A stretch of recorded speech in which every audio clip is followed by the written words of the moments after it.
Today, we are going to get extremely personal. Mm. And I don't mean we're going to talk about, your childhood trauma, your dating life, or your credit score. Although those are personal. They are. But we're going deeper. I mean, we are going to talk about you physically at the most fundamental level possible. It is arguably the most personal you can get. Yeah.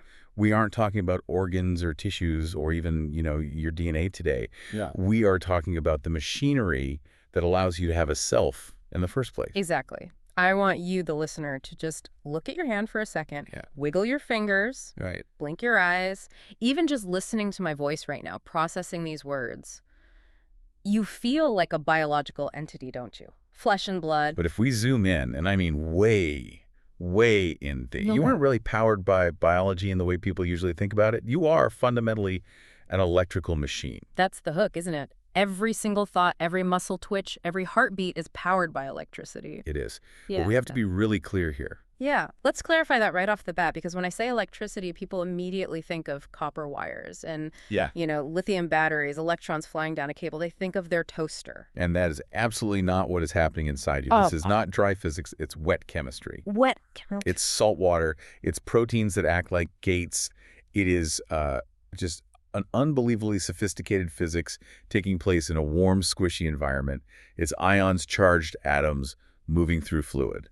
That is our mission today. We are looking at a stack of sources that centers heavily on Chapter 5, membrane potentials and action potentials. A classic. And I have to be honest, when I first opened this source material, I saw a lot of differential equations, graphs of voltage spikes, and these diagrams of lipid bilayers.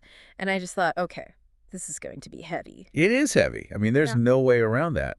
But it's necessary. This isn't just trivia. This is the absolute bedrock of neuroscience and physiology. Well, the more I read, the more I realized this is the operating manual for being alive. It really is. If you don't understand membrane potentials, you don't understand how you move, how you think, or even how something like anesthesia works. So that's the plan. We are going to decode exactly how your body generates and uses electricity at the cellular level. And the speed, the scale of it all, Yeah. it's just staggering. It is mind-blowing. We're talking about things happening in fractions of a millisecond. So let's dive in. I think we have to start with the concept of the battery, because every single cell in our body is essentially a tiny, tiny battery, isn't it? That's a great analogy. It's the perfect place to start. To have electricity, whether it's in a Duracell or a neuron, you need a potential difference. A separation of charge. A separation of charge. In a standard battery, you have a positive terminal at one end and a negative at the other. In your body, that separation happens across the incredibly thin cell membrane. And this is what the texts call the membrane potential. Right. Simply put, it's the voltage difference between the inside of the cell and the outside fluid. Mm. And this voltage doesn't come from a generator or a chemical paste like in a battery. It comes from concentration differences of ions. Ions just being charged particles. And for our purposes, we're mostly talking about sodium, potassium, and chloride here. The big three. Exactly, the big three. And let's try to visualize this, because if you can get the visual in your head, the math becomes much, much easier to handle. Okay, let's do it. Imagine a single nerve fiber, basically a long, thin tube. Inside that tube, the fluid is chemically very different from the fluid it's swimming around in. Specifically, you have a really, really high concentration of potassium ions inside. Okay, so potassium is packed inside, like a crowded train car at rush hour. It's just shoulder to shoulder in there. Perfect analogy. Yeah. And outside the fiber, the concentration of potassium is very, very low. It's practically empty space for them. It sees the empty platform outside and it wants to get out. It wants to get out. This creates what we call a concentration gradient. The potassium wants to leave. This is the fundamental force of diffusion. It wants to flow from an area of high concentration to an area of low concentration. Simple enough. Now, here's the twist. Imagine the cell membrane. The wall of that train car is selectively permeable. Meaning it has little doors. Little doors, exactly. And in the specific scenario, let's say those doors only let potassium through. Nothing else. Okay, so the doors open and potassium starts streaming out because of diffusion. It's just following the crowd or, well, the lack of a crowd outside. It pushes through the doors to get to the outside. Right. But here's the catch. This is where the electricity comes from. Potassium is K+. It carries a positive charge. Ah. As it leaves the inside of the cell, it takes that positive charge with it. It's carrying tiny little positive parcels out of the cell. So if I'm the inside of the cell, I'm losing plus signs. I'm becoming increasingly negative compared to the outside. Exactly. You're building up a deficit. And this creates a new second force. You have diffusion pushing potassium out because of the crowd, but now you have this growing negative electrical charge inside that is starting to pull that positive potassium back in. Because opposites attract. Opposites attract. Yeah. The negative inside starts to tug on the positive ions. So it's a total tug of war. The fusion says, go out, it's too crowded in here. And this new electrical charge says, hey, come back in, we need your positive charge. Precisely. And eventually you hit a balance point. And equilibriums, a negative electrical pull inside, becomes strong enough to perfectly counteract the push of diffusion. So the net movement stops. One ion might leave, but another one gets pulled right back in. The net movement stops. The force pushing out equals the force pulling in. Yeah. And that balance point, that specific voltage where the movement stops, that is the potential. And that has a name. That's the Nernst potential. Yes. That specific voltage is called the Nernst potential. Okay, let's unpack the Nernst potential because the source material really spends a lot of time on this equation. It seems like the golden rule for understanding a single ion. It is absolutely fundamental to understanding neuroscience. The Nernst equation is a piece of math that allows us to calculate exactly how much voltage is needed to stop the diffusion of one specific ion based purely on its concentration ratio. And the formula. It's a bit of a beast at first glance. It says the EMF, or electromotive force, in millivolts equals plus or minus 61 times the logarithm of the concentration inside divided by the concentration outside. It does look like a beast. Let's break it down. Okay, that plus or minus 61. That seems like a very specific, almost magic number. Yes. Where does 61 come from? It's not magic, it's thermodynamics. It comes from a bunch of physical constants all rolled together. It factors in the universal gas constant, the Faraday constant, and, crucially, absolute temperature. Temperature. Yes. That 61 is derived specifically at normal human body temperature, 37 degrees Celsius. If you were a cold-blooded lizard on a freezing rock, that number would be different. So your nerves would literally work differently. The math would change. The math would change. Your entire nervous system is calibrated to your body temperature. That is wild. But the other part that really caught my eye is the logarithm. Log of concentration inside over outside. That's not a simple linear relationship. And that's key. The logarithm means that to get a small change in voltage, you need a massive change in the concentration ratio. So it makes the system robust. It means your body doesn't, freak out and have a seizure over tiny little changes in your salt levels after a meal. Exactly. It shows how incredibly powerful these concentration gradients are. The system is buffered against small fluctuations. Let's run the hard numbers from the text, because I think that makes it so much more real. Let's go back to potassium, K plus EV, since it's the main player when the nerve is just sitting there resting. Okay, so for potassium, the ratio is roughly 35 to 1.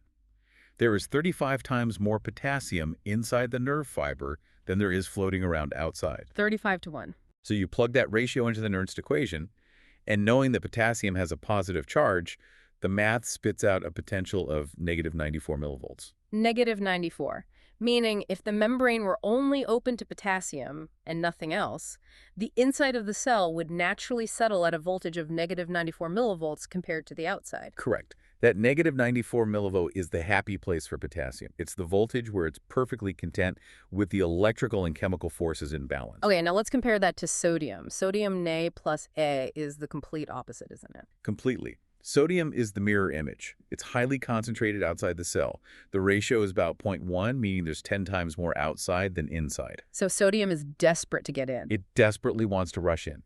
And if the membrane were only permeable to sodium and you run the Nernst equation for it, the potential would be positive 61 millivolts. Whoa. So we have potassium pulling the cell's voltage down toward negative 94 milliV, and sodium trying to pull it all the way up to plus 61 milliV. It's a massive electrical tug-of-war. They are pulling in completely different directions. They are. And this is precisely why the Nernst equation, while perfect for a single ion in a vacuum, isn't enough to describe a real living cell. Because real nerve membranes aren't just permeable to one ion. Right, they're permeable to sodium and potassium and chloride all at the same time, just to different degrees. So we need a better equation. And the source material introduces the Goldman equation for this. The Goldman-Hodgkin-Katz equation. I like to call it the Nernst equation's big, sophisticated older brother. Okay, so what does it add? It takes the Nernst logic and applies it to multiple ions at once. It factors in three things to give us the real voltage of the cell. First, the polarity of the charge of each ion. Is it positive or negative? Okay. Second, the concentrations inside and out, just like Nernst. And third, and this is the most important part, the permeability of the membrane to each of those ions. Permeability. That seems to be the key word there. It's not just about who's at the party. It's about who actually has the door open to them. That is the secret to everything. The Goldman equation tells us, in mathematical terms, that the membrane potential is dominated by whichever ion the membrane is most permeable to at any given moment. I see. So if the potassium doors are wide open and the sodium doors are basically shut, the voltage is going to look a lot like the potassium potential. It'll be very close to 90 to 94 milliV. But if, all of a sudden, those sodium doors swing open, The voltage will shift violently towards sodium's happy place of plus 61 milliV. This rapid change in permeability is the action potential. It's the whole show. which is a perfect segue to the resting membrane potential, because before a nerve ever fires, it's just sitting there waiting. But it's not at 0 volts, it's charged up and ready to go. It's definitely not zero. In a large nerve fiber, when it's not transmitting a signal, the resting potential is approximately negative 90 millivolts. Okay, negative 90. This was one of the most interesting parts of the reading for me. The breakdown of exactly where that negative 90 comes from. It's like a strict accounting spreadsheet of charges. It's not just some random number. Not at all. It's a very precise sum. The text breaks it down beautifully. We have to account for three distinct contributors to get to that 90 milliV figure. 3 main players. We need to look at the potassium contribution, the sodium contribution, and the contribution of a little machine called the NAB plus K plus pump. Let's go through them one by one. First up, potassium diffusion. So, as we mentioned, the membrane at rest is naturally very leaky to potassium. There are these specific protein channels called potassium leak channels, or tandem pore domains, that are pretty much always open. So potassium can always trickle out. It can. Because the membrane is so much more permeable to potassium than anything else at rest, the potential is pulled very, very close to that potassium Nernst potential we calculated earlier. Which was negative 94 milliV. Right. If potassium were the only factor in this whole story, the cell would sit at nag 94 milliV. End of story. But it doesn't. We're at negative 90 milliV, so something is pulling it up a little bit, making it slightly less negative. And that's the second contributor. Sodium diffusion. Even though the big, important sodium channels are closed at rest, the membrane isn't a perfect barrier. It's not hermetically sealed. There is a tiny, tiny leak of sodium into the cell. So a little bit of positive charge manages to sneak in through the window even though the front door is locked? Exactly. And that slight, constant influx of positive sodium ions bumps the potential up. It counteracts the potassium leak just a little bit. The text says the combination of the potassium diffusion pushing down and the sodium diffusion pushing up settles at about negative 86 millivolts. Okay, so the pure physics of diffusion, this passive leaking, gets us to negative 86 millivolt. But we said the final number is negative 90 millivolts, so we need to go back down deeper into the negative by another 4 millivolts. Where on earth does that come from? That comes from the third player, the sodium-potassium pump. This is different. This is an active biological machine. It's a protein embedded in the membrane that actively uses energy in the form of ATP to move ions against their will. This is the heavy lifter. I'm looking at figure 5.4 in the text, and it shows this pump in detail. It really does look like a little engine. It's a crucial engine. The source describes this pump as being electrogenic. Electrogenic. Which is a fancy way of saying that the pump itself creates an electrical difference directly. Its action contributes to the voltage. So how does it do that? Here's the math of the pump. For every cycle, it actively pumps 3 sodium ions ODT of the cell, and in exchange, it pumps 2 potassium ions IN. Oh, wait, I see the math there. 3 positives leave, but only 2 positives enter. Mm-hmm. So every single time this pump cycles, the cell loses 1 net positive charge. Exactly. It is constantly creating a net deficit of positive charge inside. It's like a tiny bilge pump that's always pumping out more positive than it lets in. And that continuous pumping action subtracts another 4 millivolts from the potential. So let's add it up. We have N-against 86 millivolts from the diffusion balance of sodium and potassium. And then you subtract another 4 millivolts from the direct action of the pump. And that gives us our resting potential of negative 90 millivolts. That's our number. It's an elegant piece of accounting. It's amazing to think that your body is spending energy constantly, even when you're sleeping or just staring at a wall, just to run these pumps to keep that voltage steady at negative 90. A huge portion of your daily caloric intake. I mean, some estimates say up to 20 or 30% of your resting energy budget goes just to fueling these sodium-potassium pumps. A third of my lunch is just to keep my nerves charged. It's the energetic cost of being ready to react instantly. You're keeping the bowstring pulled taut at all times. So the battery is charged. We are sitting there at negative 90 milliV. The inside is negative, the outside is positive. The system is what the TENS calls polarized. Now we need the spark. We need the action potential. The action potential is the currency of the nervous system. It's the signal. It's how information travels. And fundamentally, it is a rapid, transient, explosive change in that membrane potential we just so carefully built. The source material describes it in 3 clear stages. We have the resting stage, which we just covered. Then comes the explosion, depolarization. Depolarization is the event. It's the on switch. Suddenly, for a brief moment, the membrane's permeability to sodium changes dramatically. Sodium gates fly open. They don't just open, they flood open. Remember, sodium is sitting outside with a massive concentration gradient and a powerful electrical attraction pulling it inward. It has been waiting, just dying to get in. And when those channels activate. Sodium ions rush inside the fiber, down both of those gradients at once. And since they're positive ions, they immediately start to cancel out that negative 90 milliV charge. They do more than cancel it. Yeah. They overwhelm it. The influx is so massive that they cause an overshoot.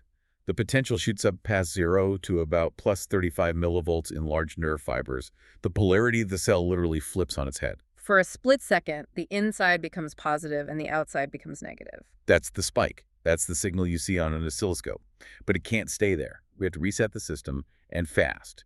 And that's the third stage, repolarization. Getting back to negative. Getting back to negative. Almost as quickly as they opened, the sodium channels slam shut. And at almost the same instant, potassium channels, which have been waiting in the wings, open up wider than they are at rest. So now sodium is locked out again, and potassium, which is packed inside the cell, sees that the inside is now hugely positive. It hates that. It's a positive ion, so it wants to get away from the other positive ions. Exactly. The electrical gradient and the chemical gradient are now both pointing outward for potassium. So it rushes out of the cell, carrying that positive charge away. And that rapid exodus of positive charge restores the normal negative resting membrane potential. It brings it right back down to negative 90 milliV. This whole process, open sodium, open potassium, how long does this take? In a large, fast nerve fiber. A few 10,000ths of a second. It is unbelievably fast. Yeah. I want to get into the machinery of this, though, because opening doors is a good metaphor, but the reality is mechanical. It's molecular. The text gets really specific about these voltage-gated channels. These are actual proteins that change their shape, right? Yes. This is where the molecular engineering is just stunning. Let's look at the voltage-gated sodium channel. First figure 5-7 in the source gives a great diagram. It's not just a simple hole with a lid. It has 2 separate gates. 2 gates for 1 channel. That seems complicated. It's brilliantly complicated. There's an activation gate on the outside of the channel and a separate inactivation gate on the inside. Okay, so how do they work together? Let's picture the channel at rest, at -90 milliV. The outside gate, the activation gate is closed. It's like a door that's shut. Sodium cannot get in. Okay, gate closed. System is safe. Now imagine the voltage inside the cell starts to rise. Something stimulates it, and it goes from -90 to about -70 or -50 millivolts. This is the threshold. That change in voltage causes a conformational change in the protein structure. It's like a key turning in a lock. The activation gate flips open. And sodium floods in. Instantly. The membrane's permeability to sodium increases by 505,000-fold in an instant. But here's the trick. The very same voltage change that snapped the outside gate open also triggers the inside gate, the inactivation gate, to start closing. But they don't happen at the same time. No, and that tiny delay is everything. The inactivation gate is a bit slower. It's on a timer. So you have this tiny window, a fraction of a millisecond, where the activation gate is open and the inactivation gate hasn't closed yet. And that's when the sodium rushes in. That's the spike. Then, clunk, the inactivation gate swings shut and plugs the channel from the inside. And flow The stops. flow stops completely. And here is a crucial detail that explains a lot about how nerves work. The inactivation gate will not reopen until the membrane potential returns to, or at least very near, the original resting level. So once that inner gate closes, it is locked. You cannot fire that nerve again immediately, no matter what. You have to reset the voltage first to unlock it. Exactly. That mechanism is what prevents the signal from traveling backward down the axon. It forces a reset. It's a built-in safety latch that only unlocks when you return to the starting position. Okay, that's the sodium channel. Then we have the voltage-gated potassium channel. It's a bit simpler, isn't it? It is, slightly. It only has one gate. Hmm. But its key feature is that it's slow. It's a slow-acting gate. When the voltage rises and depolarizes the cell, it triggers this potassium gate to open. But there's a delay. It only really starts to open just as the sodium channel's inactivation gate is closing. It's like a perfectly choreographed dance. Sodium takes the stage, does its dramatic solo, and just as it's exiting, potassium enters from the other side to clean up and reset the stage. That's a perfect description. And that delay is critical. It speeds up the repolarization process. If potassium opened immediately along with sodium, they'd just cancel each other out and you'd get a weak, sluggish signal. The timing ensures a clean, sharp spike and a very rapid recovery. I just want to take a brief sidebar here because the text mentions how we even figured all this out. It wasn't just, theory or guessing. It involves a Nobel Prize and some incredibly clever electronics. Well, you're talking about a voltage clamp method. This is legendary work in physiology. Developed by Hodgkin and Huxley in the mid-20th century. Giant squid axons. Giant squid axon, yes. They needed a neuron big enough to stick electrodes into. The problem they faced was that these changes happened so fast it was impossible to measure the current of just one ion type. The voltages are changing, which changes the currents, which changes the voltages. It's a messy feedback loop. A moving target. A moving target. So they developed this brilliant electronic feedback amplifier system to clamp the voltage. So they would use one electrode to measure the voltage and another to inject current to force the voltage to stay at a specific number, say 0 millivolts. Exactly. They would hold the voltage steady and then measure how much current the cell tried to push through to change it. If you hold the voltage constant, any current you measure must be due to the opening and closing of channels, not the change in voltage itself. And that allowed them to separate the sodium current from the potassium current. It did. But they had another trick up their sleeve. They used poisons. Yeah, this part sounded like something out of a spy novel. It's scientifically brilliant, though. They used tetrodotoxin, the famous poison from pufferfish, which they discovered specifically blocks the voltage-gated sodium channels. So they poisoned the sodium channels? And then they could watch exactly what potassium was doing, all by itself, in complete isolation. Then they used another chemical, tetraethylammonium, to block the potassium channels and watch what sodium did on its own. It's amazing. We essentially reverse-engineered the most fundamental process of our nervous system by poisoning it in very, very specific ways. It provided the hard data that proved the existence of these separate voltage-dependent channels. It turned elegant theory into hard, Nobel-winning fact. Okay, so let's get back to the signal. We have the spark. We have one tiny section of the membrane exploding with sodium. But a nerve signal isn't useful if it just stays in one spot. It has to travel. It has to go from your spinal cord all the way down to your big toe. How does it move? This is propagation. This relies on a beautiful positive feedback loop. The best analogy is a trail of gunpowder. When you light one end, the heat from that burning section is enough to ignite the section right next to it, which ignites the next, and so on. And in the nerve, the heat is that influx of sodium ions. Exactly. When sodium rushes in at one spot, it makes the inside of the fiber positive. That positive charge doesn't just stay put, it spreads passively for a millimeter or two in both directions along the inside of the axon. Okay. And that local rise in voltage from -90 up toward 0 in the adjacent sections is enough to trigger the voltage-gated channels in the next patch of resting membrane. Ah, so the explosion in segment A pushes the neighboring segment B to its threshold. Exactly. Segment B's channels fly open. Yep. Sodium rushes in there, creating a new local circuit of current that then flows down and triggers segment C, and so on and so on. It's a self-propagating wave of opening doors. A domino effect. And you said it travels in all directions. It does, initially. If you were to artificially stimulate the middle of a nerve fiber, the action potential would travel away from that point in both directions. But in a real biological system, signals almost always start at one end, like the cell body, and travel in one direction toward the other end, the synapse. The refractory period we talked about prevents it from going backward. The text mentions the all-or-nothing principle. This feels really important for how our brains process information. It sounds almost like digital code. It is fundamental. A single nerve fiber is digital, not analog. It either fires or it doesn't. There's no in-between. No half-action potential. Absolutely not. If the initial stimulus is strong enough to bring the membrane voltage to the threshold, which is usually around negative 65 MeV, then the full-blown, unstoppable action potential happens, and it travels the entire length of the fiber without losing any strength. And if the stimulus is too weak, if it only gets to, say, negative 70 milliV? Nothing happens. The positive feedback loop doesn't kick in. The channels don't open. The signal just dies out right where it started.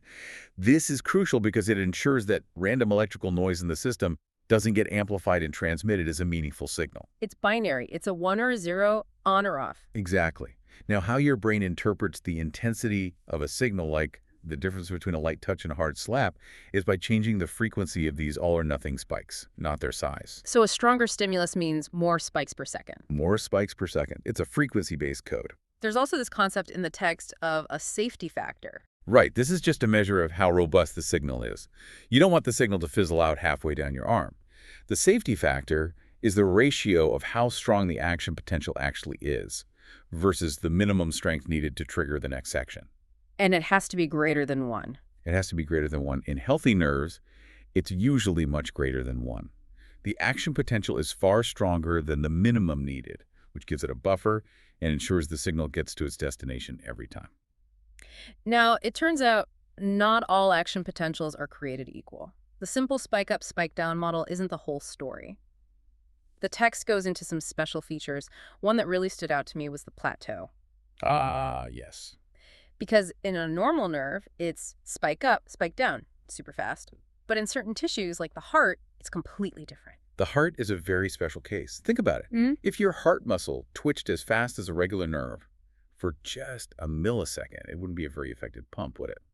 No, it would just be sort of fluttering. It wouldn't have time to push any blood out. It needs to squeeze and hold that squeeze for a moment to properly eject the blood from its chambers. And to do that, the electrical signal needs to stay on for longer. And that's the plateau. The voltage goes up and then just stays up for a bit before it comes back down. How long does it stay up? For maybe 0.2 to 0.3 seconds. In the world of cellular time, that is an absolute eternity. So how does the heart muscle manage that? Why doesn't it just reset instantly like other nerves? It comes down to two main reasons, two special types of channels. First, in addition to the fast sodium channels we've been talking about, heart muscle has another set of channels called slow calcium-sodium channels. Slow channels. They're slow to open, but once they're open, they stay open for a long time. They allow both calcium and sodium to keep flowing into the cell. This continued influx of positive charge is what maintains that plateau and keeps the inside of the cell depolarized. So they're basically propping the door open to keep the cell positive. Exactly. And the second reason is that the voltage-gated potassium channels in the heart are even slower to open than usual. They don't open right away to reset the system. They wait until the end of the plateau to finally kick in and bring the voltage back down. It's the combination of those two things, the slow positive influx and the delayed negative outflow. That's what creates that sustained contraction. No plateau, no proper heartbeat. And speaking of the heart, we also have to talk about rhythmicity. Some tissues just fire on their own. They don't wait for a signal from the brain. They have their own internal beat. This is the basis of your heartbeat, the rhythm of your breathing, and even the waves of peristalsis in your gut. These tissues have a resting potential that isn't really resting at all. It's unstable. It's inherently unstable. It's leaky.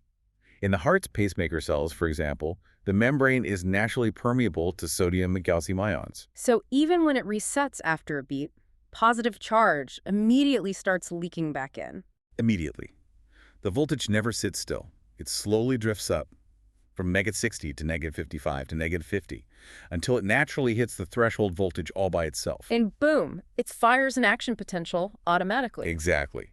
Then it resets. It actually hyperpolarizes for a moment, goes extra negative, and then that slow, steady leak starts the climb all over again. It's a biological clock built purely out of ion permeability. That is just fascinating. It's a self-winding watch.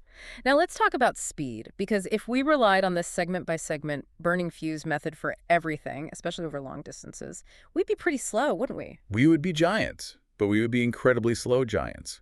For complex, rapid movement and for thought itself, we need speed.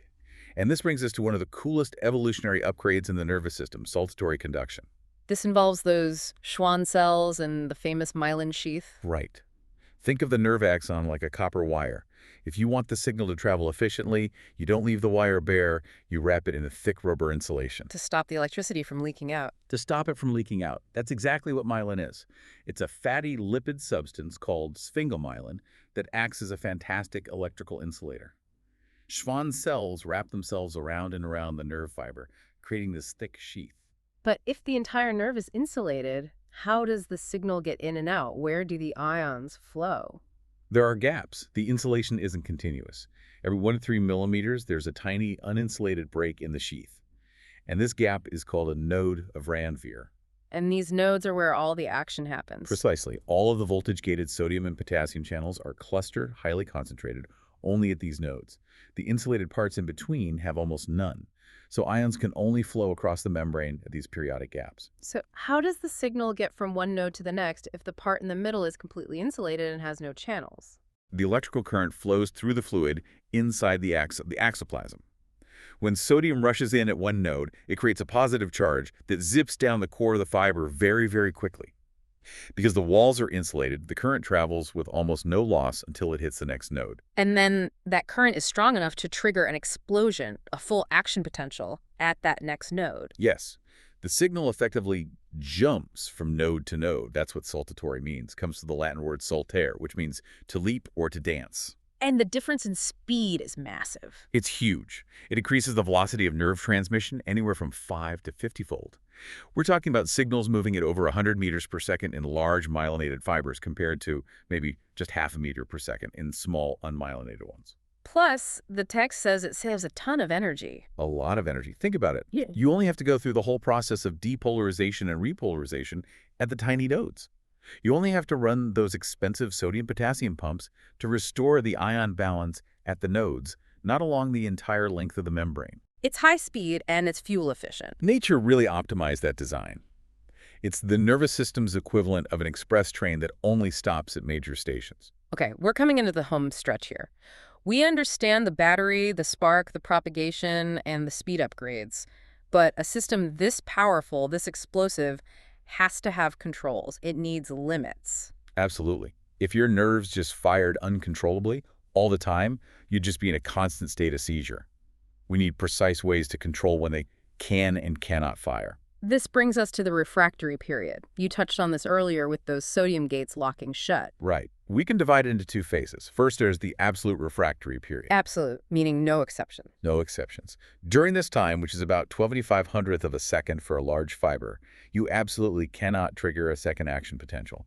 No matter how hard you stimulate the nerve, it will not fire. Because those inactivation gates on the sodium channels are physically closed and locked. They haven't reset yet. Correct. They won't reset until the voltage drops back down near resting potential. Yeah.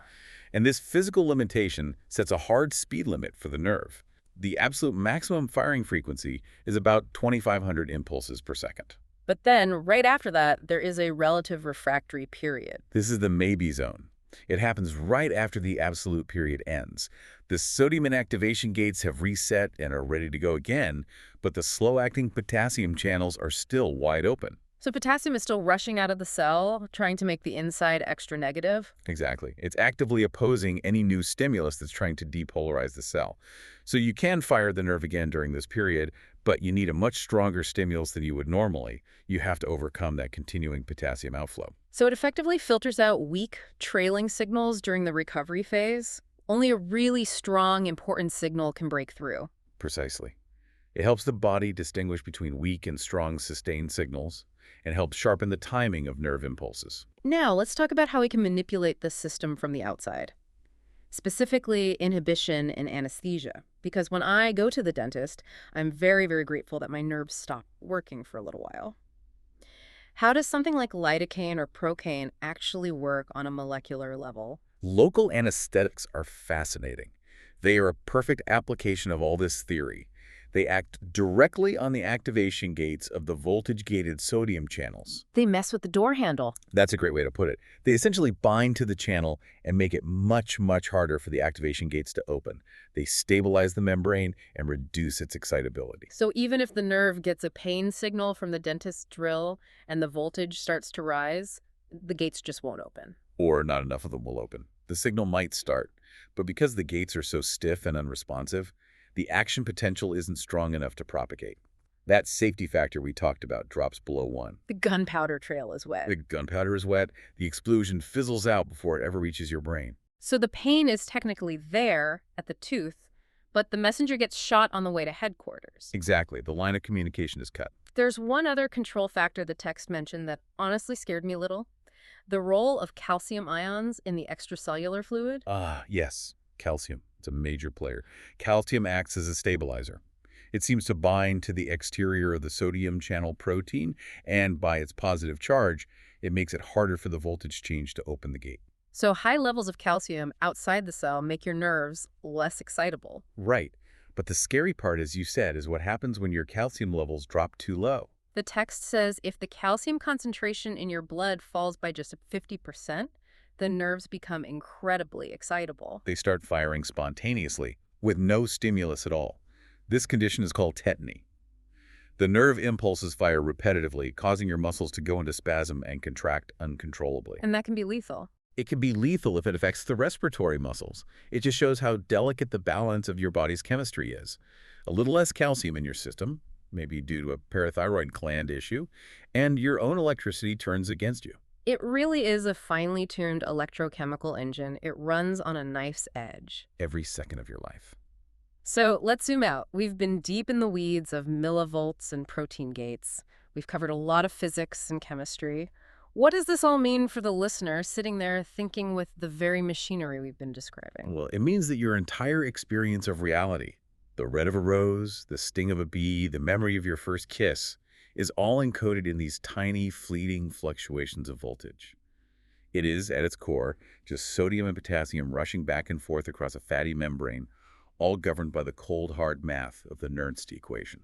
It is deeply humbling. We tend to think of our mind or our consciousness as this ethereal, almost magical thing, but it's built from the ground up on these little pumps and gates. It is.